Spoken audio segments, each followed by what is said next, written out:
intilganga tole yor deydi. Sandan harakot, mandan barakot deydi. Tirikchilikda ayb yo'q deydi. Halolmi? Bo'ldi, uni ayb deb bo'lmaydi. Bo'ldi, shunga yetyapti bilimimiz, kuchimiz, libbo ish qilamiz halol bo'lgandan keyin.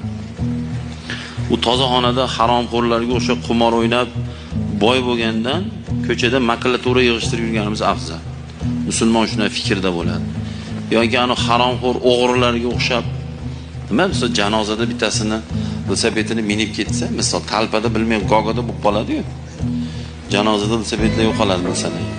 O'sha haromxo'r ham keladi janozaga. Ko'zi chamqaladi, turib saloti janoza deganda ular endi o'zini ishi-ku professional bo'ladi. Shunday bitta hojdadani velosipedni minib ketdi. Germanskiy bo'lsa $500. 10 minut. Shunday bitta bosadi, bitta rangni o'zgartiradi, ochiq sotib $500.